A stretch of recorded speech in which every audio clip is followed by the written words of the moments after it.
जय हिंद दोस्तों।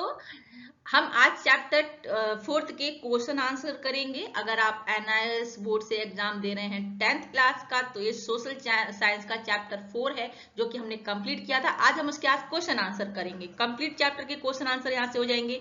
ठीक है, इस चैप्टर से रिलेटेड कोई भी क्वेश्चन आता है तो यहाँ से क्वेश्चन आपका नहीं छूटेगा। राइट, तो देखिए स्टार्ट कर देते हैं। क्वेश्चन फर्स्ट है आपका, शोषण और गंदी बस्तियां मजदूरों का परिणाम थी। ठीक है, इस समस्या को हल करने के लिए दो समाधानों को सुझाइए। तो दो समाधानों में आप लिख सकते हैं, श्रमिकों के लिए उचित वेतन और अधिकारों की सुरक्षा। सरकार और उद्योगों को मिलकर मजदूरों को न्यूनतम वेतन, स्वास्थ्य सुविधाएं और सुरक्षित कार्यस्थल प्रदान करना चाहिए। श्रम कानूनों को सख्ती से लागू किया जाए ताकि शोषण ना हो। ठीक है, तो पहला समाधान लिख देंगे आप, श्रमिकों के लिए उचित वेतन अधिकारों की सुरक्षा। दूसरा समाधान है स्वच्छ और सस्ती आवास योजनाएं। मजदूरों के लिए सस्ती साफ सुथरी आवास योजनाएं शुरू की जाएं, जैसे कि प्रधानमंत्री आवास योजना हो गई। ठीक है, शहरी विकास योजनाओं के तहत गंदी बस्तियों का पुनर्वास किया जाए और उन्हें मूलभूत सुविधाएं दी जाएं, जैसे पानी, बिजली, शौचालय, स्कूल आदि। तो दो समाधान लिख सकते हैं आप। दो समाधानों में अगर इतना भी लिखेंगे तो भी इनफ है। स्वच्छ और सस्ती आवास योजनाएं, श्रमिकों के लिए उचित वेतन और अधिकारों की सुरक्षा। तो दो समाधान लिख देंगे, ये भी इतना भी इनफ है। इसके अंदर अगर लिखना चाहे तो ये भी मेंशन कर सकते हैं। ठीक है, तो क्वेश्चन फर्स्ट आपको समझ में आया। ठीक है जी, नेक्स्ट क्वेश्चन देखते हैं हम। क्या आप सहमत हैं कि, सेकंड क्वेश्चन क्या है कि क्या आप सहमत हैं कि औद्योगिकरण ने लोगों के उच्च जीवन स्तर को जन्म दिया? अपने जवाब के समर्थन में दो कारण दीजिए। ठीक है, हाँ औद्योगिक, आंसर में क्या लिखेंगे आप? हाँ औद्योगिकरण ने, एक मिनट। ठीक है, हाँ औद्योगिकरण ने लोगों के उच्च जीवन स्तर को जन्म दिया। कारण क्या था? रोजगार के नए अवसर। औद्योगिकरण के कारण फैक्ट्रियां, कंपनियां और उत्पादन इकाइयां स्थापित हुई, जिससे लोगों को नौकरी और आय के साधन मिले। ठीक है, तो लोगों के जीवन को उच्च बनाया। ठीक है, कैसे औद्योगिकरण ने बनाया? रोजगार के नए अवसर देके बनाया। दूसरे में क्या लिखेंगे? सुविधाओं और वस्तुओं की उपलब्धता हो गई। औद्योगिकरण के कारण क्या हुआ? सुविधाएं मिल गई और वस्तुओं की उपलब्धता हो गई, वस्तु आसानी से उपलब्ध होने लगी, तो लोगों का जीवन स्तर ऊंचा हो गया। ठीक है, जैसे कि मशीनों और तकनीकी के उपयोग से वस्तुएं सस्ती और आसानी से उपलब्ध होने लगी, जैसे कि कपड़े, बिजली, परिवहन, घरेलू उपकरण, जिससे जीवन अधिक आरामदायक बना। ठीक है, लिख सकते हैं। सेकंड क्वेश्चन का आंसर इजी है। ठीक है, थर्ड क्वेश्चन देख लेते हैं। थर्ड क्वेश्चन है, परिवार प्रणाली में हुए दो परिवर्तन को लिखें। दो परिवर्तनों को लिखो जब लोगों को शहरों में ले जाया गया। तो परिवार प्रणाली में कौन से दो परिवर्तन हुए जब लोगों को शहरों में ले जाया गया गांवों से? देखिए क्या हुआ, जब लोग गांवों से शहरों की ओर गए तो परिवार प्रणाली में निम्नलिखित परिवर्तन हुए। क्या परिवर्तन हुए? पहला परिवर्तन क्या लिखेंगे? संयुक्त परिवार से एकल परिवार की ओर बदलाव। पहले लोग क्या रहते थे? संयुक्त परिवार में रहते थे। अब क्या हुआ? एकल परिवार की ओर चले गए लोग। ठीक है, शहरों में सीमित स्थान, खर्च की वजह से लोग छोटे छोटे घरों में रहने लगे। ठीक है, तो ये लिख सकते हैं आप, परिवर्तन क्या हुआ। सेकंड देखिए, इससे क्या हुआ? संयुक्त परिवार टूटने लगा। इस सेकंड परिवर्तन क्या है? पारिवारिक संबंधों में दूरी आ गई। ठीक है, देखिए फर्स्ट परिवर्तन क्या था? लोग संयुक्त परिवार से एकल परिवार की ओर बदलाव होने लगा, जिससे क्या हुआ? संयुक्त परिवार टूटने लगे। एकल परिवार जैसे पति पत्नी बच्चे की संख्या बढ़ गई, तो संयुक्त परिवार टूटने लगे। पहले क्या रोकते थे? सब साथ में रहते थे, दादा नानी काका काकी सब इस तरह साथ में रहते थे। लेकिन फिर क्या हुआ? लोग शहरों की तरफ जाने लगे, तो एकल परिवार में क्या था? सिर्फ पति पत्नी, हस्बैंड वाइफ और उनकी फैमिली, बच्चे, बस वही उतना ही परिवार हो गया। ठीक है, सेकंड परिवर्तन क्या आया? पारिवारिक संबंधों में दूरी आ गई। ओबियसली पारिवारिक संबंधों में दूरी कैसे आ गई? देखिए, नौकरी और व्यस्त जीवन शैली के कारण परिवारों के सदस्यों के बीच समय बिताने का अवसर कम हो गया। इससे भावनात्मक जुड़ाव और पारंपरिक मूल्य कमजोर पड़ने लगे। सेकंड क्वेश्चन का आंसर थर्ड क्वेश्चन का आंसर बहुत ज्यादा इजी है, लिख लेंगे, याद रहेगा। ठीक है जी, नेक्स्ट क्वेश्चन देखते हैं। ब्रिटिश उद्योगों ने महिलाओं और बच्चों को रोजगार के लिए क्यों प्रोत्साहित किया? ठीक है, क्वेश्चन समझिए। ब्रिटिश जो उद्योगों ने महिलाओं और बच्चों को रोजगार के लिए क्यों प्रोत्साहित किया? क्यों, क्या कारण था? है ना, देखिए देखिए, ब्रिटिश उद्योगों ने महिलाओं और बच्चों को रोजगार के लिए निम्नलिखित कारणों से प्रोत्साहित किया। पहला क्या था? सस्ते श्रम की उपलब्धता थी। महिलाएं और बच्चे पुरुषों की तुलना में कम वेतन पर काम करने को तैयार हो जाते थे, जिससे उद्योगों को उत्पादन लागत कम करने में मदद मिली। ठीक है जी। सेकंड कारण क्या था? सरल कार्यों के लिए उपयुक्तता। कई औद्योगिक कार्य जैसे कपड़ा मिलों में धागा बनाना, पैकिंग, मशीनों की निगरानी जैसे काम सारे रूप से कठिन नहीं थे।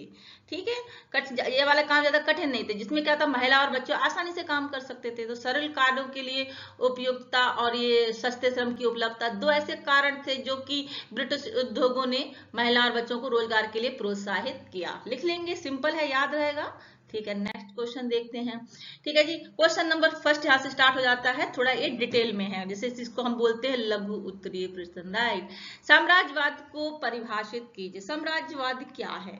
साम्राज्यवाद एक ऐसी नीति है जिसके तहत एक राष्ट्र दूसरे राष्ट्र या क्षेत्र पर प्रभुत्व स्थापित करता है और वहां के संसाधनों का क्या करता है? दोहन करता है।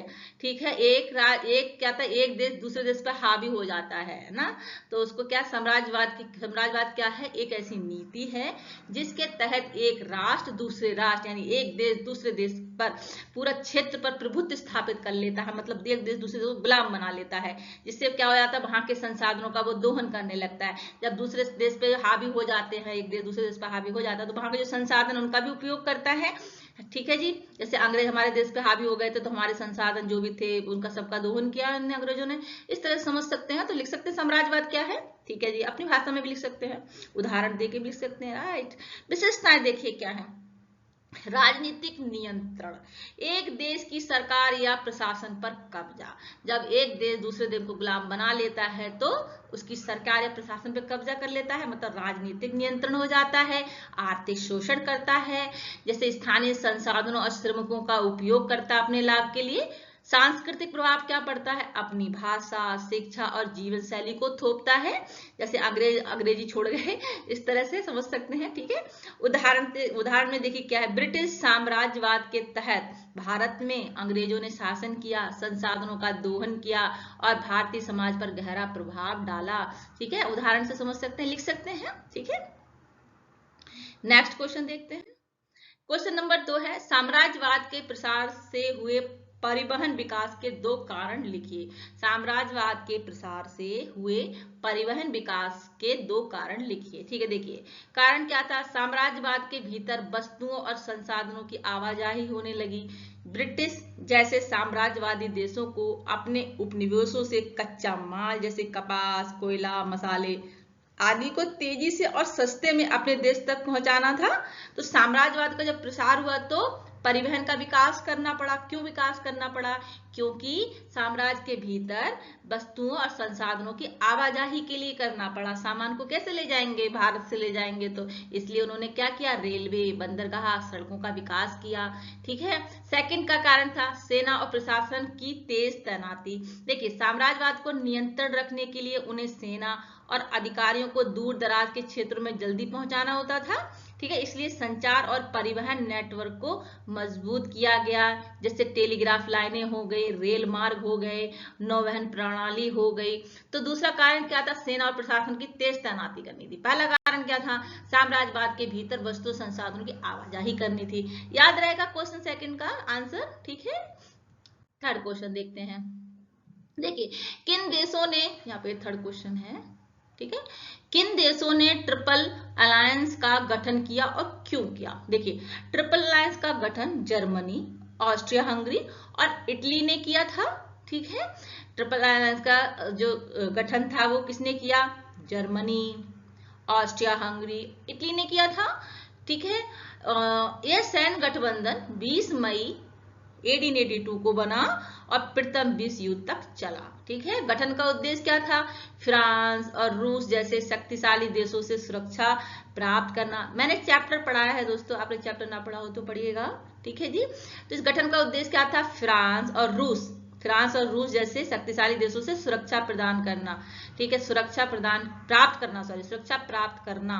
वो अपनी सिक्योरिटी के लिए उन्होंने गठन बनाया था, गठन बना लिया, ठीक है, क्योंकि वो फ्रांस और रूस से क्या करते थे, सुरक्षा उनको प्राप्त करनी थी, ठीक है। युद्ध की स्थिति में एक दूसरे को सैन्य सहायता देना था। भाई तीनों एक हो गए हैं तो युद्ध की स्थिति में आएंगे तो एक दूसरे को सहायता तो करेंगे ऑब्वियसली। यूरोप में शक्ति संतुलन बनाए रखना ताकि कोई एक देश बहुत शक्तिशाली ना हो जाए, ठीक है, ये भी एक कारण था। महत्वपूर्ण तथ्य देखिए क्या है, 1915 में इटली ने ट्रिपल अलायंस को छोड़कर ट्रिपल एंटेंट का साथ दिया, एंटेंट का साथ दिया, क्योंकि उसे ऑस्ट्रिया हंगरी की नीतियां पसंद नहीं थी। इटली ने ये अलायंस तोड़ दिया था, ठीक है, उसने क्या किया, ऑस्ट्रिया हंगरी की उनको क्या है, नीतियां पसंद नहीं आई थी, ठीक है, इसलिए उन्होंने छोड़कर दूसरे ग्रुप ज्वाइन कर लिया था, ठीक है। आइए नेक्स्ट देखते हैं, ठीक है, जितना याद देखिए क्वेश्चन एग्जाम में आएगा, जितना आपको याद रह सकता है, ठीक है, उतना तो लिख ही देंगे, ठीक है। नेक्स्ट क्वेश्चन देखते हैं। देखिए क्वेश्चन नंबर 4, बाल्कन युद्ध किन देशों के बीच लड़े गए थे। देखिए बाल्कन युद्ध दो प्रमुख युद्ध थे जो कि 1912-1913 में दक्षिणी यूरोप में लड़े गए थे। ये युद्ध मुख्य रूप से बाल्कन देशों और उस समय के कमजोर हो चुके ऑटोमन साम्राज्य के बीच हुए थे। तो बाल्कन युद्ध में दो प्रमुख युद्ध थे जो कि 1912-1913 में लड़े गए थे, दक्षिणी पूर्वी यूरोप में लड़े गए थे। ये युद्ध मुख्य रूप से बाल्कन देश और उस समय के कमजोर हो चुके ऑटोमन साम्राज्य के बीच हुए थे, ठीक है, ऑटोमन साम्राज्य के बीच हुए थे, ठीक है। प्रथम बाल्कन युद्ध 1912-1913 किनके बीच लड़ा गया, बाल्कन लीग बनाकर 4 देश एक साथ लड़े, जैसे सर्बिया, ग्रीस, मॉन्टेनेग्रो, बुल्गारिया के खिलाफ, ऑटोमन साम्राज्य के खिलाफ लड़े थे। किसके खिलाफ लड़े थे, ऑटोमन साम्राज्य के खिलाफ लड़े थे। उद्देश्य क्या था, ऑटोमन साम्राज्य से यूरोपीय क्षेत्र छीनना और अपने देश का विस्तार करना। ऑटोमन साम्राज्य से यूरोपीय क्षेत्र छीनना और अपने साम्राज्य का विस्तार करना। बाल्कन लीग बनाकर 4 देश एक साथ लड़े थे, ध्यान रखिएगा, सर्बिया, ग्रीस, मॉन्टेनेग्रो, बुल्गारिया, याद रहेंगे, ठीक है, मॉन्टेनेग्रो, ठीक है, ये ग्रीस हो गया, बुल्गारिया हो गया, ठीक है, ये देश यहाँ पे ध्यान रखिएगा, ठीक है। नेक्स्ट देखते हैं, देखिए द्वितीय बाल्कन युद्ध 1913 किसके बीच लड़ा गया था, बुल्गारिया बनाम सर्बिया, ग्रीस, मॉन्टेनेग्रो और रोमानिया, ठीक है। बाद में ऑटोमन साम्राज्य ने ही बुल्गारिया पर हमला किया, बाद में ऑटोमन साम्राज्य ने भी बुल्गारिया पर हमला किया था। उद्देश्य क्या था इस युद्ध का, प्रथम युद्ध के बाद जीते हुए क्षेत्रों के बंटवारे को लेकर विवाद था। परिणाम क्या निकला, ऑटोमन साम्राज्य ने लगभग पूरा यूरोपीय क्षेत्र खो दिया। बाल्कन क्षेत्र में क्या हुआ, तनाव, अस्थिरता बढ़ी, जो आगे चलकर प्रथम विश्व युद्ध का कारण बनी, ठीक है, तो आगे चलकर प्रथम विश्व युद्ध का कारण बनी, ठीक है। नेक्स्ट क्वेश्चन देखते हैं। अब देखिए ऑब्जेक्टिव टाइप क्वेश्चन है यहाँ पे कुछ, फिर से हम नेक्स्ट जब ऑब्जेक्टिव टाइप क्वेश्चन के बाद हम फिर से देखेंगे शॉर्ट आंसर टाइप क्वेश्चन, ठीक है। तो ऑब्जेक्टिव टाइप क्वेश्चन में मजा आने वाला है दोस्तों, ठीक है। औद्योगिक क्रांति कब हुई, 18वीं सदी में हुई थी, ठीक है। इस तरह से आपको ऑप्शन देंगे तो ऑप्शन आपको सेकंड लगाना है। औद्योगिक क्रांति कब हुई, 18वीं सदी में हुई। स्टीम इंजन का आविष्कार किसने किया, स्टीफन ने किया था, गा वाला लगा देंगे। कारखाना प्रणाली का पिता किसे कहा जाता है, एडमंड कार्टराइट को कहा जाता है। भाप लोकोमोटिव इंजन का निर्माण कब हुआ, 1814 में हुआ। जॉर्ज स्टीफेसन ने 1814 में ब्लूचर नामक पहला सफल भाप इंजन बनाया जो कोयले की गाड़ियों को खींच सकता था, ठीक है। क्वेश्चन नंबर 6, प्रथम विश्व युद्ध कब हुआ, 1914, ठीक है। 28 जुलाई 1914 को युद्ध शुरू हुआ, 11 नवंबर 1918 को समाप्त हुआ। जर्मनी के युद्ध तो का क्या नाम था, तिरपिटस नाम था जर्मनी के युद्ध पोत का। ये भी ऑप्शन में आता है, तो मैंने सिर्फ ऑप्शन नहीं लिखे यहाँ पे, डायरेक्ट आंसर लिख दिया है, सही उत्तर लिख दिया है, तो ध्यान रखिएगा। इंग्लिश में ट्राइपिटस है, हिंदी में तिरपिटस लिखा हुआ है, तिरपिटस, ठीक है जी। जर्मनी का ये प्रसिद्ध युद्ध पोत था जिसे दूसरे विश्व युद्ध के दौरान बनाया गया था, ये युद्ध पोत था, ठीक है। यह बिस्मार्क क्लास का हिस्सा था, ठीक है, जर्मन नौसेना द्वारा संचालित किया गया था। देखिए फिर से पढ़ लेते हैं। देखिए तिरपिडस जर्मनी का एक प्रसिद्ध युद्ध पोत था जिसे दूसरे विश्व युद्ध के दौरान बनाया गया था। ठीक है, ये बिस्मार्क क्लास का हिस्सा था। क्रिग्स मरीन द्वारा संचालित किया गया था। देखिए क्रिग्स मरीन क्या है, युद्ध नौसेना, मतलब नाजी जर्मनी की नौसेना थी ये। ठीक है, नाजी जर्मनी की नौसेना थी। इसने जर्मन साम्राज्य की इंपीरियल जर्मन नौसेना और वायुमन गणराज्य की अंतर्युद्ध रिच मरीन का स्थान लिया। मतलब आप इसका रहने दीजिए, ठीक है, इसको डिटेल में बाद में पढ़ाएंगे। तो सिर्फ इतना रखिए, हमें इतना याद रखना है कि जर्मनी की युद्ध पोत का नाम क्या था। ठीक है, तिरपिडस नाम था। ठीक है, नेक्स्ट देखते हैं। अब हम ऑब्जेक्टिव टाइप क्वेश्चन आंसर देख लेते हैं। औद्योगिक क्रांति कब हुई थी? 18वीं सदी में हुई थी। ठीक है, औद्योगिक क्रांति 18वीं सदी में हुई थी। स्टीम इंजन का आविष्कार किसने किया था? स्टीफनसन ने स्टीम इंजन का आविष्कार किया था। कारखाना प्रणाली का पिता किसे कहा जाता है? एडमंड कार्टराइट को कहा जाता है। भाप लोकोमोटिव इंजन का निर्माण कब हुआ? 1914 में हुआ। अभी हमने पिछले भी यही क्वेश्चन देखे थे, राइट, दोबारा से हमने देख लिए। अब हम भूलेंगे नहीं, इसलिए हमने दोबारा से रिपीट कर लिए। तो भाप लोकोमोटिव इंजन का निर्माण कब हुआ था? 1814 में, ध्यान रखिएगा। ठीक है, कारखाना प्रणाली का पिता किसे कहा जाता है? एडमंड कार्टराइट को कहा जाता है। आई थिंक नहीं भूलेंगे अब। ठीक है, क्वेश्चन नंबर 6, प्रथम विश्व युद्ध कब हुआ? 1914 में हुआ। जर्मनी के युद्ध पोत का नाम क्या था? तिरपिडस। देखा, अब देखिए यहाँ पे ऑब्जेक्टिव टाइप में आ गया ये। ठीक है, अब ध्यान में रहेगा। जापान ने रूस को कब पराजित किया? 1905 में जापान ने रूस को पराजित किया। ठीक है, जर्मनी ने फ्रांस को कब पराजित किया? 1871 में पराजित किया।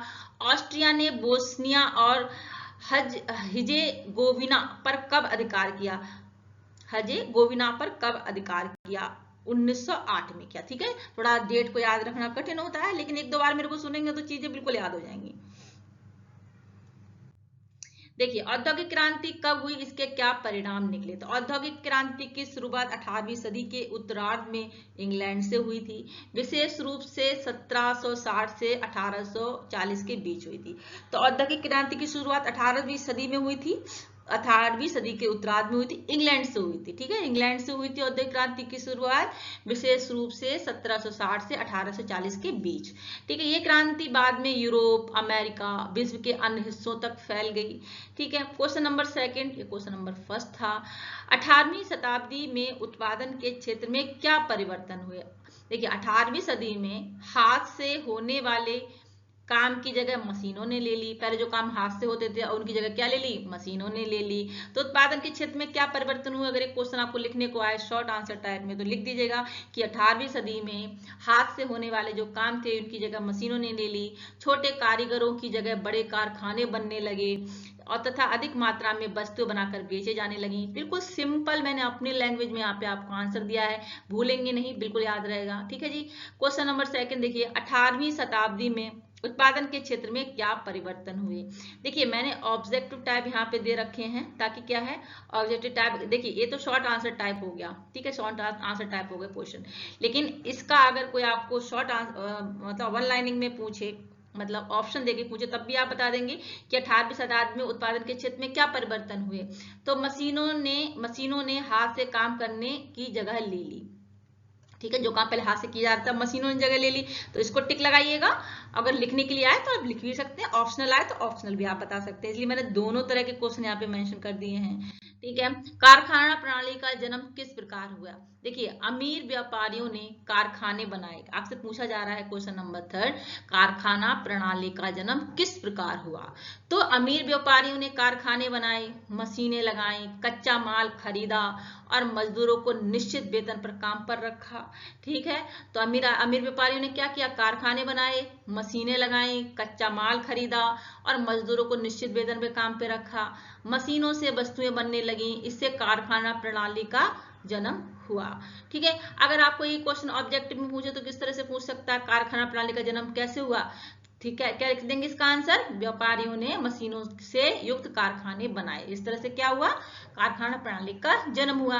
आप ऑब्जेक्टिव पूछेगा बता देंगे। ठीक है, अगर आपसे कोई वन लाइनिंग क्वेश्चन मतलब लघु उत्तरीय क्वेश्चन बोलते हैं तो आप लिख सकते हैं, और ऑब्जेक्टिव टाइप में आएगा तो भी आप टिक लगा सकते हैं। ठीक है, दोनों तरह से हमने बता दिया यहाँ पे आपको। क्वेश्चन नंबर 4 देखते हैं। औद्योगिक क्रांति की एक बड़ी उपलब्धि बताइए। तो औद्योगिक क्रांति की बड़ी उपलब्धि क्या थी? भाप इंजन का आविष्कार थी। ठीक है, भाप इंजन का आविष्कार औद्योगिक क्रांति की सबसे बड़ी उपलब्धि थी। अब ऑब्जेक्टिव टाइप में क्वेश्चन आपसे पूछा है, औद्योगिक क्रांति की सबसे बड़ी उपलब्धि क्या थी? लिख सकते हैं भाप इंजन का आविष्कार थी। ठीक है जी, नेक्स्ट क्वेश्चन देखते हैं। क्वेश्चन नंबर 5, साम्राज्यवाद से आप क्या समझते हैं? साम्राज्यवाद का भी हमने पिछला क्वेश्चन पढ़ा था। किसी शक्तिशाली देश द्वारा दूसरे देश पर राजनीतिक, आर्थिक, सैन्य नियंत्रण स्थापित कर लेना साम्राज्यवाद कहलाया जाता है। जैसे कि अंग्रेजों ने हमारे देश पर अधिकार कर लिया था, हमारी राजनीतिक, आर्थिक सभी चीजों पर नियंत्रण कर लिया था। तो उस तरह से आप अब लैंग्वेज में लिख सकते हैं, ध्यान रहेगा कि किसी शक्तिशाली देश द्वारा दूसरे देश पर कब्जा कर लेना साम्राज्यवाद कहलाया जाता है। किस प्रकार का कब्जा? राजनीतिक, आर्थिक, सैन्य नियंत्रण स्थापित कर लेना। आई थिंक भूलेंगे नहीं, एमसीक्यूज में अगर आता है तो दूसरे देश पर नियंत्रण स्थापित करना। साम्राज्यवाद से आप क्या समझते हैं? ऑब्जेक्टिव में आएगा तो लगा लेंगे। ठीक है जी। क्वेश्चन नंबर 6, साम्राज्यवाद का प्रमुख लक्ष्य क्या था? अधिक से अधिक उपनिवेश बनाना था और आर्थिक लाभ प्राप्त करना था। साम्राज्यवाद का क्या लक्ष्य था? अधिक से अधिक देशों को अपना गुलाम बना लेना।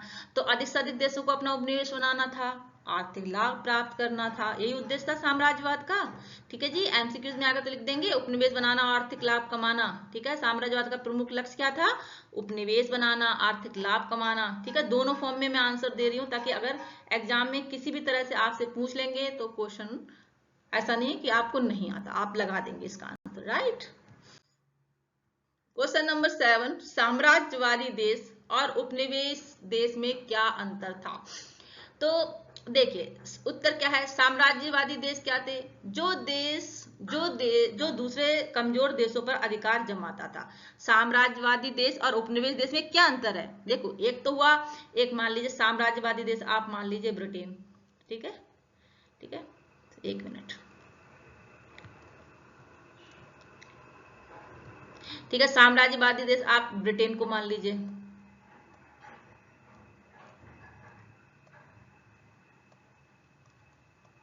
ठीक है, ये ब्रिटेन हो गया आपका। और दूसरा देश किसको मानिए? भारत को मान लीजिए। तो साम्राज्यवादी देश कौन सा हो गया? ब्रिटेन हो गया। और उपनिवेश कौन सा हो गया? उपनिवेश भारत हो गया। ब्रिटेन क्या हो गया? साम्राज्य देश हो गया। तो साम्राज्यवादी देश जो दूसरे कमजोर देशों पर अधिकार जमाता है, ब्रिटेन ने क्या किया? भारत पर अधिकार जमाया। उपनिवेश जिस पर किसी दूसरे देश का शासन होता है, भारत पर दूसरे देशों का शासन था ब्रिटेन का। तो इस तरह से आप, मतलब मैं एग्जाम्पल आपको देकर बता रही हूँ ताकि आप भूले नहीं। राइट, एक मिनट, नहीं भूलेंगे। ठीक है जी। देखिए एमसीक्यूज में पूछ लेगा आपसे। ठीक है, साम्राज्यवादी देश और उपनिवेश देश में क्या अंतर है? तो लिख सकते हैं कि साम्राज्यवादी देश उपनिवेश देश पर शासन करता है। आई थिंक नहीं भूलेंगे। आगे समझ में क्वेश्चन क्या आंसर? ठीक है, ये ऑप्शनल में आएगा, ऑप्शन में अगर एमसीक्यूज में आएगा तब भी आप लगा देंगे, और लिखने के लिए आएगा तो आप लिख सकते हैं। ठीक है जी, लघु उत्तरीय प्रश्न में आए। ठीक है, साम्राज्यवाद की प्रमुख विशेषताएं क्या थी? साम्राज्यवाद क्या था? व्यापार का विस्तार, उपनिवेशों पर नियंत्रण, संसाधनों का दोहन, आर्थिक लाभ प्राप्त करना। देखिए भारत के जितने भी संसाधन थे उनका दोहन, मतलब उसका इस्तेमाल किया ना अंग्रेजों ने। तो उस तरह से लिख सकते हैं अपने भारत का उदाहरण अगर आप मन में रखेंगे तो इन क्वेश्चनों का आंसर बहुत अच्छे से दे पाएंगे। ठीक है, साम्राज्यवाद की प्रमुख विशेषता क्या थी? व्यापार का विस्तार किया अंग्रेजों ने, उपनिवेशों पर नियंत्रण कर किया, मतलब भारत जैसे देशों पर जो भी जिनके गुलाम थे सभी देशों में क्या किया? नियंत्रण स्थापित कर लिया। संसाधन जो थे उनका दोहन किया, उनका इस्तेमाल किया, आर्थिक लाभ कमाया। तो साम्राज्यवाद की विशेषताएं लिख सकते हैं इजीली। ठीक है जी। एमसीक्यूज में आ जाए तो व्यापार नियंत्रण लाभ, साम्राज्यवाद की प्रमुख विशेषता क्या थी? व्यापार नियंत्रण लाभ, इसको टिक लगाएंगे। ठीक है, आया समझ में? नेक्स्ट देखते हैं। देखिए क्वेश्चन नंबर 9, राष्ट्रवाद साम्राज्यवाद के विकास में सहायक था कैसे? राष्ट्रवाद साम्राज्यवाद के विकास में सहायक था कैसे? देखिए राष्ट्रवादी भावनाओं ने देशों को अधिक से अधिक क्षेत्र जीतने के लिए प्रेरित किया। तो राष्ट्रवादी जो भावनाएं थी उन्होंने क्या किया?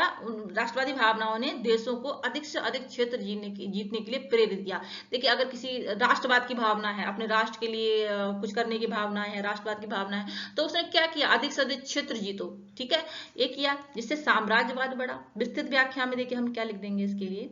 देखिए राष्ट्रवाद का अर्थ है अपने देश के प्रति गहरी निष्ठा और गौरव की भावना। हमारे हमारे सब भारतवासियों के मन में राष्ट्रवाद की भावना रहती है, राइट, रहती है, राइट। ठीक है जी। तो राष्ट्रवाद का अर्थ क्या है? अपने देश के प्रति गहरी निष्ठा और गौरव की भावना। 19वीं सदी में राष्ट्रवादी देशों ने खुद को श्रेष्ठ मानते हुए दूसरे देशों पर शासन करने की इच्छा जताई। ठीक है, इससे क्या हुआ?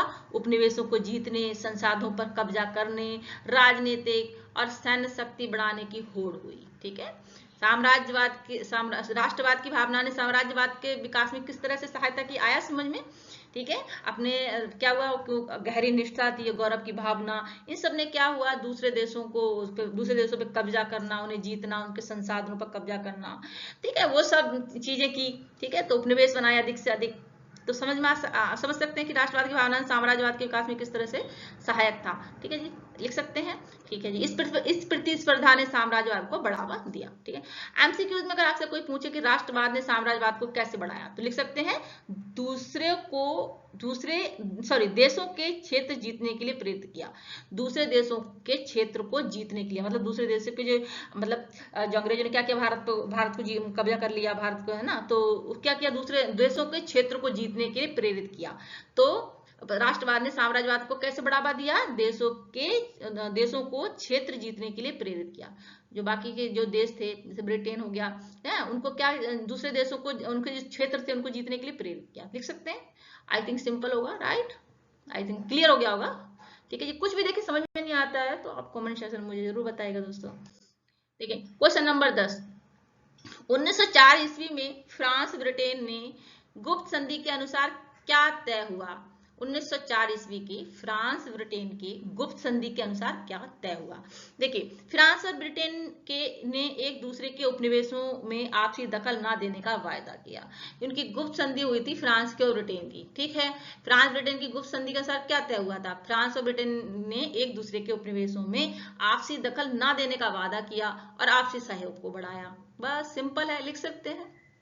ठीक है, देखिए, विस्तृत व्याख्या अगर लिखने को आए, आपको थोड़ा सा बड़ा क्वेश्चन लिखने को आए, तो लिख सकते हैं 1904 ईस्वी को एंटेंटे कॉर्डिलेट।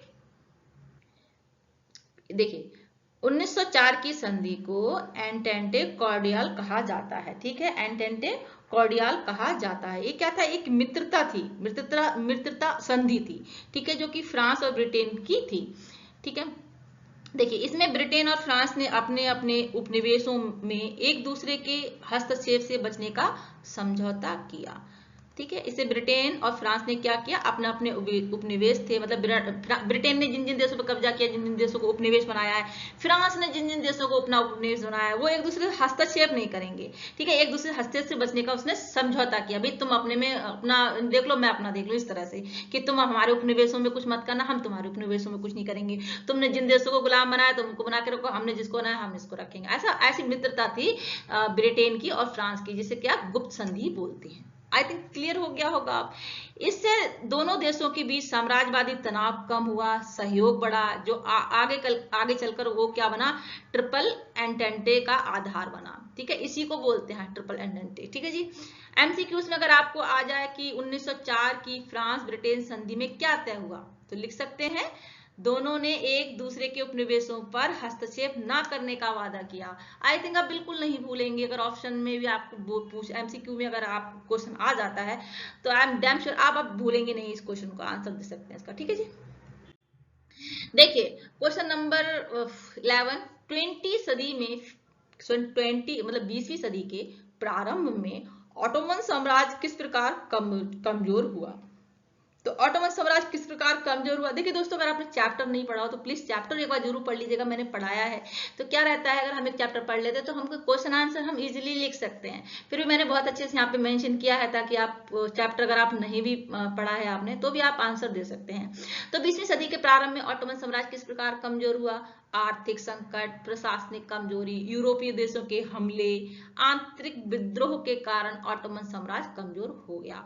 ऑटोमन साम्राज्य एक समय में 3 महाद्वीपों में फैला हुआ था, लेकिन 20वीं सदी के शुरुआत तक यह कमजोर पड़ने लगा। तो कमजोरी का कारण क्या क्या था? आर्थिक संकट, प्रशासनिक कमजोरी, यूरोपीय देशों के जो हमले किए गए थे उनके द्वारा कमजोर पड़ गया, आंतरिक विद्रोह के द्वारा ऑटोमन साम्राज्य कमजोर पड़ गया। मुख्य कारण क्या थे? आर्थिक संकट, व्यापार मार्ग बदलने, औद्योगिक क्रांति के प्रभाव से आर्थिक स्थिति बिगड़ गई, प्रशासनिक कमजोरी, जैसे कि देखिए आर्थिक संकट में आप इतना मेंशन कर देंगे, ठीक है, व्यापार मार्ग बदलने, औद्योगिक क्रांति के प्रभाव से आर्थिक स्थिति बिगड़ गई। प्रशासनिक कमजोरी क्या थी? भ्रष्टाचार और कमजोर नेतृत्व ने शासन को अस्थिर कर दिया, ठीक है, प्रशासनिक कमजोरी थी। यूरोपीय देशों के हमले में क्या था? देखिए ब्रिटेन, फ्रांस, रूस आदि ने साम्राज्य के क्षेत्रों पर साम्राज्य के क्षेत्र पर कब्जा करना शुरू कर दिया, ठीक है। तो विदेशी जो हमले थे, यूरोपीय हमले थे, जिसमें ब्रिटेन, फ्रांस और रूस ने हमले किए थे, तो क्या हुआ? उनके जो ऑटोमन साम्राज्य था उसके क्षेत्र पर कब्जा करना शुरू कर दिया, तो कमजोर पड़ गया। आंतरिक विद्रोह भी थे, जैसे कि बाल्कन क्षेत्र और अरब देशों की स्वतंत्रता की मांग बढ़ी।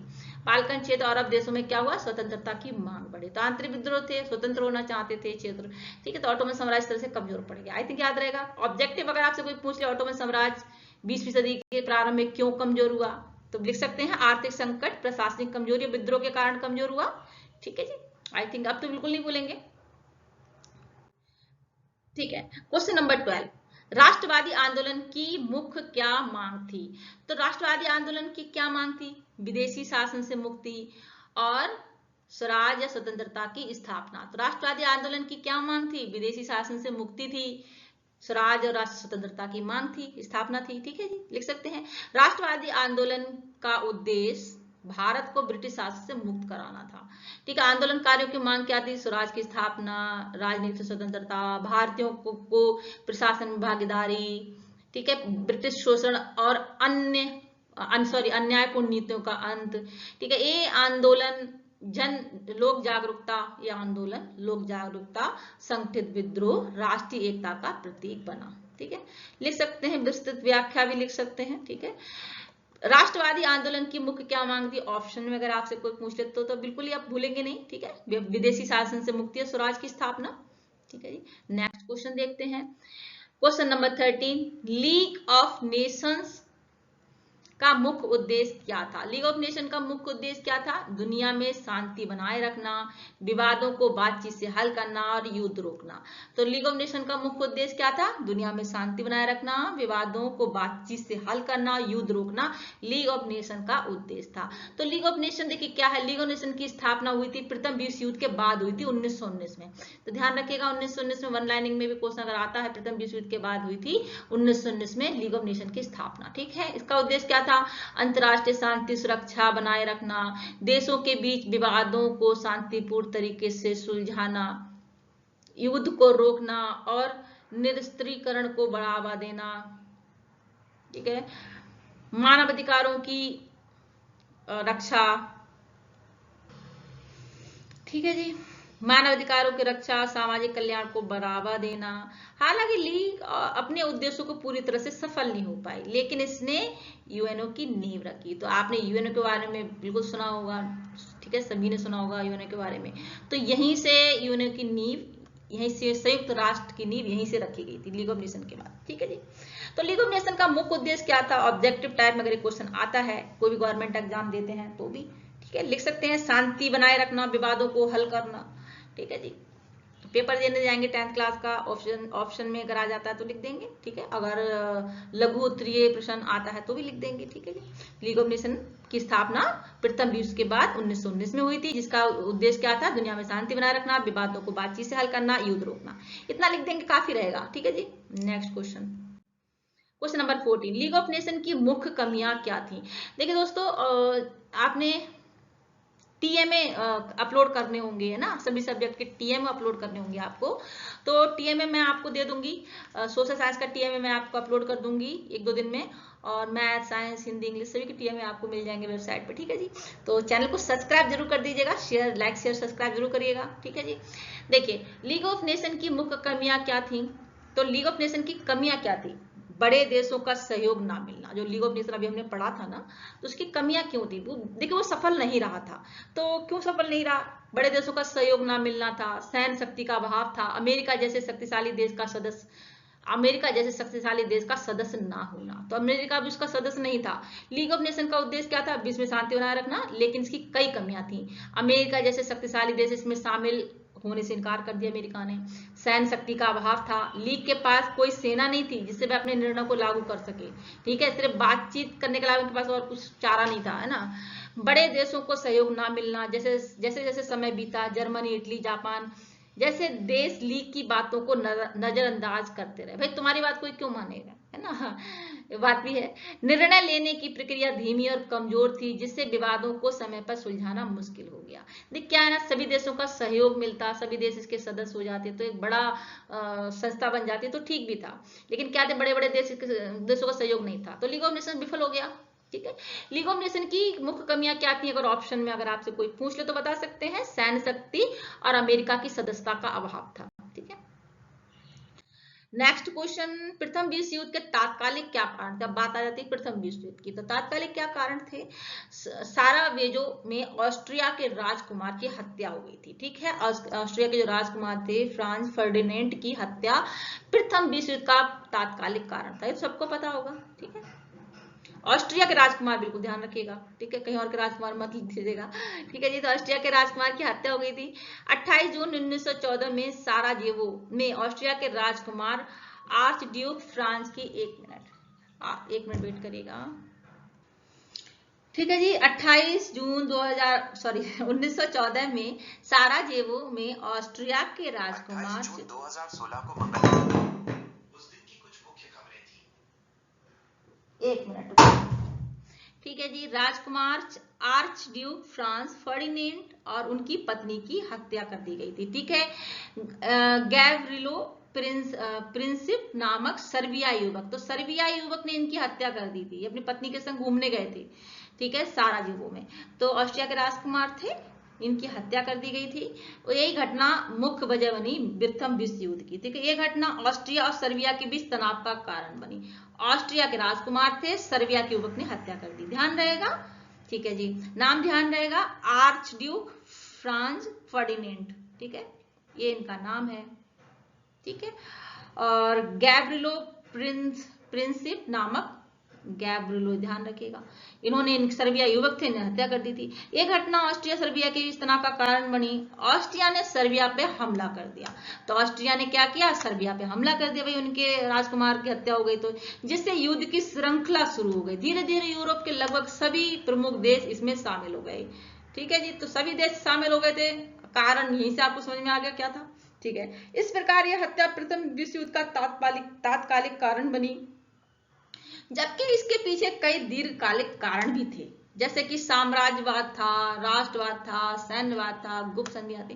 देखिए क्या है ना, ये जो कारण था, देखिए चीजें पहले से चली आ रही थी, एक युद्ध ऐसा नहीं कोई एक यही कारण था, ये तो एक तात्कालिक कारण था, भाई ऐसा हो गया तो बस, क्योंकि ये सब चीजें बहुत पहले से चली आ रही थी, युद्ध की जो चिंगारियां थी बहुत पहले से चली आ रही थी, किसी न किसी चीज को लेकर, साम्राज्यवाद को लेकर चली आ रही थी, राष्ट्रवाद को लेकर चली आ रही थी।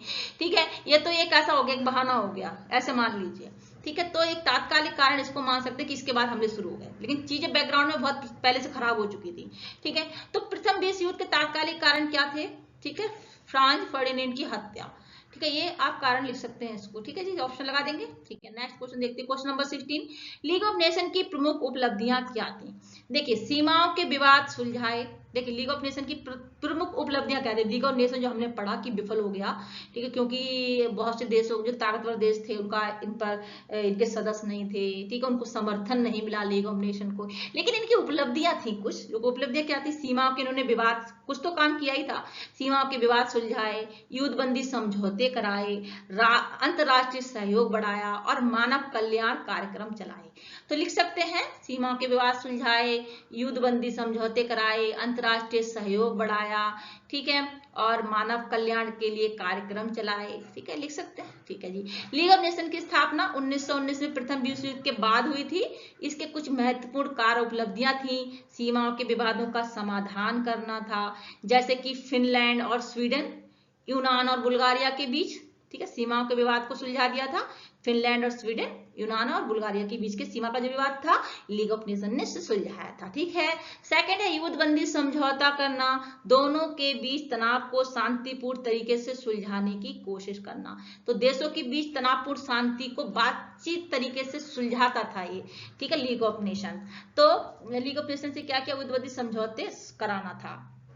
अंतर्राष्ट्रीय सहयोग को बढ़ाना था, जैसे शिक्षा, स्वास्थ्य, श्रम, शरणार्थियों के लिए संयुक्त प्रयास करना हो गया। तो अंतर्राष्ट्रीय सहयोग बढ़ाना। मानव कल्याण के काम कैसे कैसे हो गए, जैसे ILO, स्वास्थ्य संगठन, शरणार्थी सहायता, नशा नियंत्रण जैसे कार्यों में योगदान देना था। ठीक है जी। तो आप ऑप्शन में अगर आपसे कोई पूछ ले लीग ऑफ नेशन की प्रमुख उपलब्धियां क्या थी, तो लिख सकते हैं। आई थिंक ऑप्शन में अगर आप आ जाए या जो आप पढ़ लेंगे इतना बड़ा आंसर, तो ऑप्शन टाइप में अगर आपसे क्वेश्चन पूछ लिया, अगर मान लीजिए लघु उत्तरी में नहीं आया, ऑप्शन में आपको क्वेश्चन दे दिया, तो इजीली कर लेंगे, डेफिनेटली कर लेंगे ना। सीमाओं का विवाद सुलझाना, मानव कल्याण के लिए कार्यक्रम चलाना। ठीक है जी। क्वेश्चन नंबर 17, राष्ट्र संघ क्यों असफल हुआ, लीग ऑफ नेशन क्यों असफल हुआ? तो देखिए, बड़ी शक्तियों का सहयोग ना मिलना, सैन्य बल का अभाव, अमेरिका का सदस्य ना होना, जर्मनी जापान जैसे देशों का आक्रमण रवैया। तो लीग ऑफ नेशन के बारे में, ठीक है, हमने चैप्टर में पढ़ा था। देखिए वो क्यों असफल हुआ था, सेम कारण जैसे लीग ऑफ नेशन का। ठीक है, क्यों असफल हुआ? बड़ी शक्तियों का सहयोग न मिलना, सैन्य बल का अभाव। राष्ट्र संघ की स्थापना प्रथम विश्व युद्ध के बाद 1919 में हुई थी, अपने उद्देश्यों को पूरा न करने में असफल रहा। ठीक है, वही है लीग ऑफ नेशन। ठीक है, जो हमने अभी पढ़ा था, राष्ट्र संघ सेम है, कुछ और नया है नहीं इसमें, वही वाला क्वेश्चन है। ठीक है, सैन्य बल का अभाव, आक्रमण देशों का रवैया, सेम क्वेश्चन था। ठीक है, नेक्स्ट क्वेश्चन में बढ़ जाते हैं, टाइम वेस्ट नहीं करते हैं। ठीक है, फांसीवाद से आप क्या समझते हैं? क्वेश्चन नंबर 18, नया क्वेश्चन आया हमारे सामने। फांसीवाद से आप क्या समझते हैं? तो फांसीवाद एक तानाशाही व्यवस्था है जिसमें नागरिकों की स्वतंत्रता सीमित रहती है। तो फांसीवाद क्या है? एक तानाशाही व्यवस्था है। ठीक है, तानाशाही व्यवस्था है जिसमें क्या रहता है, नागरिकों की स्वतंत्रता सीमित रहती है। भाई नागरिकों को बड़ा ही डरा धमका के रखा जाता है। ठीक है, और राष्ट्रवाद को बढ़ावा दिया जाता है। तो विस्तृत व्याख्या क्या है इसकी, देखिए, फांसीवाद एक राजनीतिक विचारधारा है जो तानाशाही, एक दलीय शासन और राष्ट्र की सर्वोच्चता पर आधारित होती है। इसमें सरकार का पूरा नियंत्रण होता है, जैसे मीडिया, शिक्षा, न्याय व्यवस्था तक पूरा नियंत्रण सरकार का होता है। मीडिया भी सरकार की ही होती है। ठीक है, व्यक्तिगत स्वतंत्रता सीमित होती है और विरोध को दबा लिया जाता है। ठीक है, कोई विरोध नहीं कर सकता। वही तानाशाही, जिस देश में तानाशाही सरकार चलती है वहां पे आप विरोध नहीं कर सकते। ठीक है, राष्ट्रवाद, सैन्यवाद और नेता की पूजा को बढ़ावा दिया जाता है। ठीक है, इटली में बेनिटो मुसोलिनी, जर्मनी के हिटलर का आपने सुना होगा, हिटलर का तो नाम सबने सुना होगा आई थिंक। ठीक है, तानाशाही था, तानाशाह था वो। ठीक है, तो वहां पे इटली के मुसोलिनी जी है ये, और हिटलर जी। ठीक है, ये उदाहरण है, बेस्ट उदाहरण है फांसीवाद के। ठीक है, लिख लेंगे। फांसीवाद क्या है? तानाशाही व्यवस्था जिसमें राष्ट्रवाद को बढ़ावा दिया जाता है। ऑप्शन टिक लगा देंगे। ठीक है, तो फांसीवाद क्या है? तानाशाही व्यवस्था जिसमें राष्ट्रवाद को बढ़ावा दिया जाता है। इसका राइट आंसर टिक लगा देंगे। ठीक है जी, नेक्स्ट क्वेश्चन देख लेते हैं। क्वेश्चन नंबर 19, जर्मनी में नाजीवाद कैसे आया? 1930 में आर्थिक संकट, बेरोजगारी, वर्साय संधि की कठोर शर्तों, राजनीतिक अस्थिरता के कारण नाजीवाद उभरा। तो नाजीवाद कैसे आया जर्मनी में? जर्मनी में क्या था? नाजीवाद था। कैसे आया? 1930 में आर्थिक संकट की वजह से आया, बेरोजगारी थी, वर्साय संधि की कठोर शर्तें थी, राजनीतिक अस्थिरता के कारण नाजीवाद उभरा। देखिए, प्रथम विश्व युद्ध 1914-1918 में हार के बाद जर्मनी को वर्साय की संधि के तहत भारी जुर्माना और क्षेत्रीय नुकसान झेलना पड़ा। तो क्षेत्रीय भारी ही नुकसान इनको झेलना पड़ा था। वाइमर गणराज्य की सरकार राजनीतिक रूप से अस्थिर और जनता के विश्वास से दूर थी। ठीक है, 1930 के दशक में आर्थिक मंदी ने जर्मनी को बुरी तरह से प्रभावित किया। बेरोजगारी, मुद्रास्फीति, भूखमरी बढ़ गई। इन हालातों में हिटलर ने राष्ट्रवाद, यहूदियों के खिलाफ नफरत, जर्मन गौरव की बात करके जनता को आकर्षित किया। एक मिनट। ठीक है, नाजी पार्टी ने वादा किया कि वह वर्साय संधि को खत्म कर देगी, रोजगार उपलब्ध कराएगी और जर्मनी को फिर से शक्तिशाली बनाएगी। ठीक है जी, ऐसा बोला गया था, नाजी जो पार्टी थी। ठीक है, इस तरह से नाजीवाद आया, ताकि उन्होंने क्या वादा क्या किया? वर्साय संधि को खत्म कर देगी, कठोर शर्तें थी वर्साय संधि की। ठीक है, रोजगार देगी, जर्मनी को फिर से शक्तिशाली बनाएगी, तभी आया नाजीवाद जर्मनी में। ठीक है, 1933 में हिटलर चांसलर बना और जल्दी ही तानाशाही शासन स्थापित हो गया। ठीक है, तानाशाही शासन स्थापित हो गया, जर्मनी की बात हो रही है जी। ठीक है जी, हिटलर की बात हो रही है। 1933 में हिटलर चांसलर बन गया और जल्दी तानाशाही शासन स्थापित हो गया, लिख लेंगे। ठीक है जी, ऑप्शन में आ जाए तो डेफिनेटली लगा लेंगे। ठीक है। लिखने के लिए थोड़ा सा आई थिंक मैं समझ सकती हूँ, थोड़ा सा एक कठिन हो जाती है चीजें लिखने के लिए, है ना। तो जर्मनी में नाजीवाद कैसे आया? आर्थिक संकट और वर्षा की संधि से की कठोरता से। लेकिन अगर एक दो बार मुझे सुनेंगे और इसको लिखेंगे, कॉपी पेन लेके इसका नोट्स बना लीजिए दोस्तों। मैंने वैसे नोट्स ही लिखे हैं, कोई बहुत डिटेल में लिखा नहीं है, मेन मेन पॉइंट ही लिखे हैं। आप कॉपी पेन लेके बैठिए और इन चीजों को लिख लीजिएगा वीडियो को पॉज करके, तो उससे क्या रहेगा, चीजें आपको बिल्कुल याद हो जाएंगी। डेफिनेटली आपको चीजें याद होने वाली हैं, कुछ इतना टफ नहीं है। एक दो बार मुझे सुन लीजिए और चीजों को लिख लीजिए तो चीजें याद हो जाएंगी। ठीक, ऑप्शन को तो आप डेफिनेटली लगा ही देंगे, इसमें तो कोई शक है नहीं मुझे कि आप मेरे को सुनेंगे और ऑप्शन तो आप लगा ही देंगे। ठीक है, आर्थिक संकट और वर्षा की संधि की कठोरता से जर्मनी में नाजीवाद आया। ठीक है, नेक्स्ट देखते हैं क्वेश्चन नंबर 20। महान मंदी का यूरोप और अमेरिका पर क्या प्रभाव पड़ा? बेरोजगारी बढ़ी, उद्योग बंद हो गए, गरीबी फैल गई, अर्थव्यवस्था टूट गई। वैसे भी आप लिख देंगे, पॉइंट तो है ना, याद, ये तो याद ही रहेंगे, इसमें कुछ इतना बड़ी बात है नहीं। ठीक है, देखिए महान मंदी की शुरुआत 19 अक्टूबर 1929 को 29 को अमेरिका के शेयर बाजार के पतन से हुई थी, जिसे ब्लैक ट्यूसडे कहा जाता है। ठीक है, ब्लैक ट्यूसडे, ठीक है जी, ब्लैक ट्यूसडे कहा जाता है। इसका प्रभाव अगले एक दशक तक पूरी दुनिया ने महसूस किया।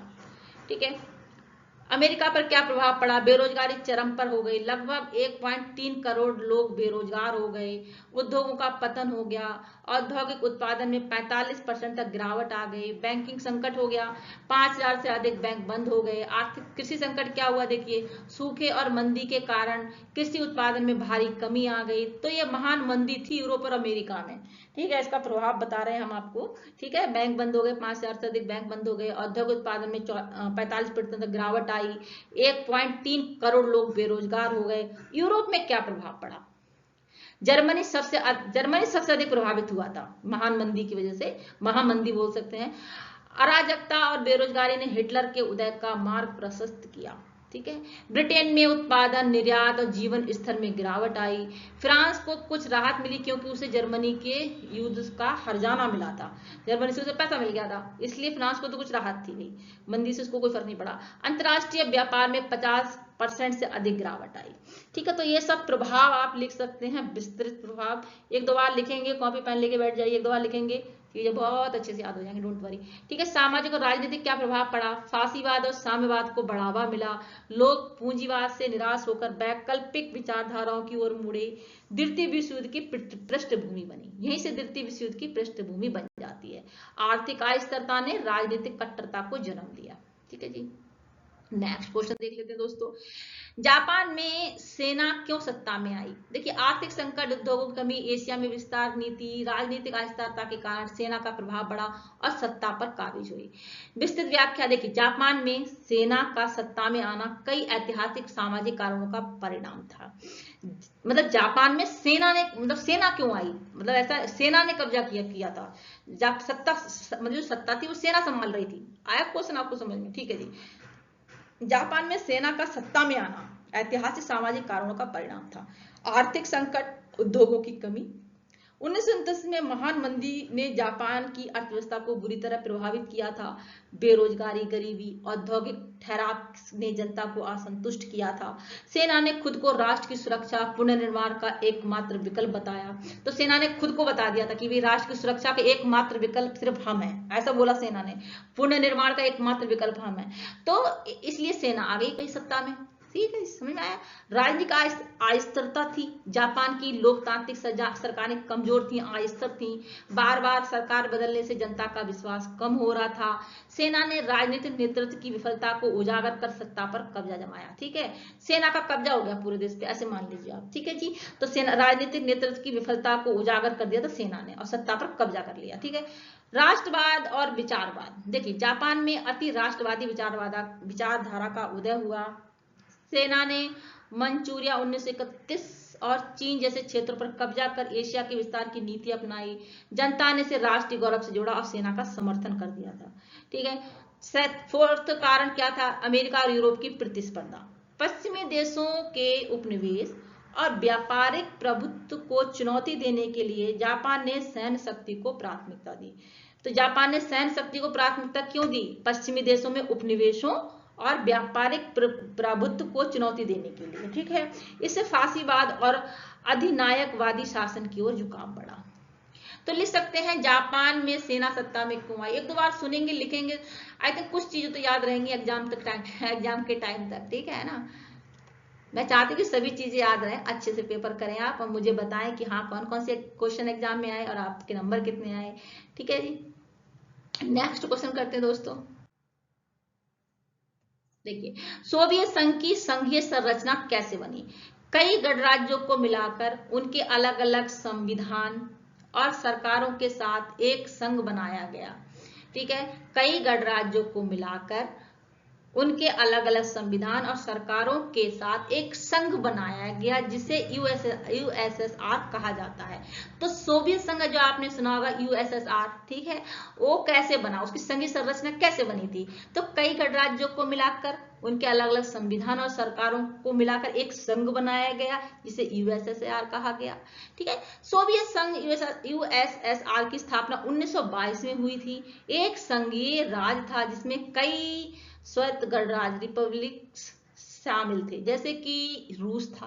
बाद में देखिए सोवियत संघ का विघटन तो हो गया था, वो हम फिर कभी पढ़ेंगे, ठीक है। जैसे रूस था, लेकिन अभी हम क्या पढ़ रहे हैं, उनके संगठन की बात कर रहे हैं, ठीक है। तो इसमें रूस था, यूक्रेन था, बेलारूस था, ट्रांसकॉसस गणराज्य बाद में 3 हिस्सों में विभाजित हो गया।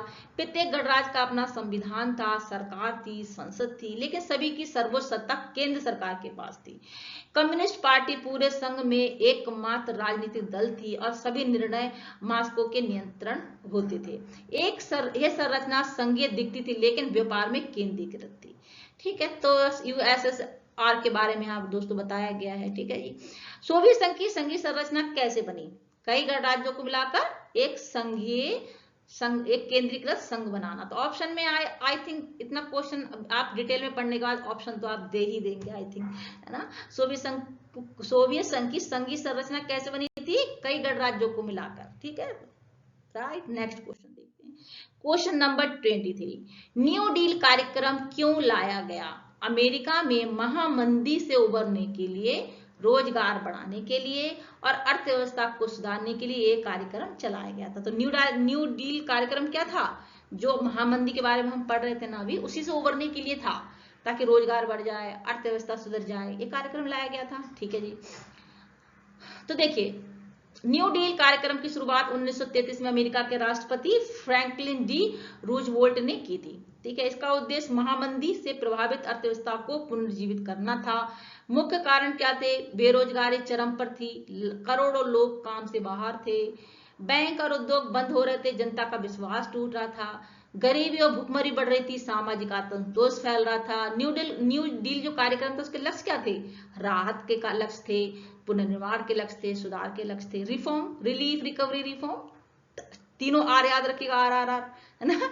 रिलीफ गरीबों और बेरोजगार को तत्काल सहायता, रिकवरी उद्योगों, कृषि, व्यापार को फिर से खड़ा करना, सुधार, रिफॉर्म भविष्य में ऐसी आर्थिक तबाही से बचने के लिए कानून संस्थाओं को सुधार करना, ठीक है। तो प्रमुख योजनाएं सोशल सिक्योरिटी एक्ट हो गया, पब्लिक वर्क एडमिनिस्ट्रेशन हो गया, civilian conservation Corp, national recovery administration आदि, ठीक है जी।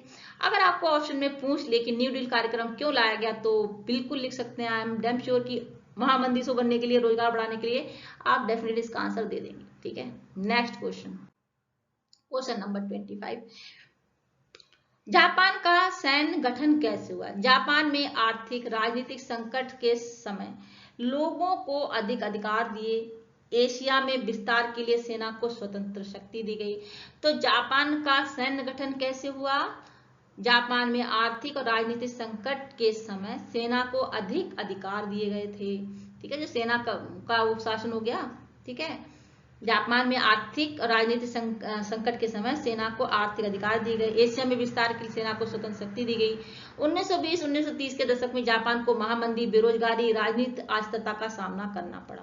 इन हालातों में जनता ने लोकतांत्रिक सरकार पर विश्वास खो दिया, सेना को राष्ट्र की रक्षा और विकास का विकल्प दिया गया। जो अभी हम पढ़ रहे थे ना, वही क्वेश्चन, उसी से रिलेटेड क्वेश्चन है। सेना को विशेष अधिकार दिए, जैसे नीतियां तय करना, विस्तारवादी योजना बनाना, राजनीति हस्तक्षेप करना, ठीक है, तभी सेना सत्ता में आ गई थी। जापान ने मंचूरिया 1931 चीन पर हमला कर एशिया में साम्राज्यवाद की साम्राज्य विस्तार की नीति अपनाई। धीरे धीरे सेना ने राजनीतिक सत्ता पर कब्जा कर लिया। जापान एक सैन्यवादी राष्ट्र बन गया। ठीक है जी। जापान का सैन्य गठन कैसे हुआ? आर्थिक संकट और एशिया में विस्तार की नीति से, लिख सकते हैं। ठीक है जी। तुष्टिकरण की नीति क्या थी? यूरोपीय देशों द्वारा जर्मनी को शांत रखने के लिए उसकी मांगे मान लेना तुष्टिकरण नीति कहलाती है। तो तुष्टिकरण नीति क्या है? यूरोपीय देशों द्वारा जर्मनी को शांत रखने के लिए उनकी मांगे मान लेना तुष्टिकरण की नीति कहलाती है। ठीक है, फिर से रिपीट कर दूं, यूरोपीय देशों द्वारा जर्मनी को शांत रखने के लिए उनकी मांगे मान लेना तुष्टिकरण की नीति कहलाती है। ठीक है जी, आया समझ में? देखिए, तुष्टिकरण की नीति क्या है? नीति का उपयोग 1930 के दशक में यूरोपीय देशों, विशेषकर ब्रिटेन और फ्रांस द्वारा किया गया था। ठीक है, इसका उद्देश्य था जर्मनी को युद्ध से रोकना और यूरोप में शांति बनाए रखना। इसके तहत जर्मनी की कई मांगे मांग ली। वर्साई की संधि की शर्तों में ढील, राइनलैंड पर कब्जा, ऑस्ट्रिया का विलय, चेकोस्लोवाकिया का सूडेटेनलैंड पर अधिकार। यह है, इसलिए नीति असफल रही क्योंकि हिटलर की आक्रामकता बढ़ गई और अंततः द्वितीय विश्व युद्ध शुरू हो गया। लेकिन ये असफल रही, द्वितीय विश्व युद्ध स्टार्ट हो गया। ठीक है जी। तुष्टिकरण की नीति क्या थी? जर्मनी की मांगे मानकर उसे शांत रखने की नीति थी, जो कि क्या हुई? असफल रही, क्योंकि हिटलर की वजह से ऐसा हुआ। ठीक है, इतना ही था दोस्तों, हमने खत्म कर लिया ये पूरे क्वेश्चन आंसर। आई थिंक आपको सब समझ में आया होगा। नहीं समझ आया तो कमेंट सेक्शन में मुझे जरूर बताइएगा। हम नेक्स्ट वीडियो में मिलते हैं। जानकारी अच्छी लग रही हो तो चैनल को लाइक, सब्सक्राइब, शेयर जरूर कर लेना। Thank you so much. जय हिंद दोस्तों।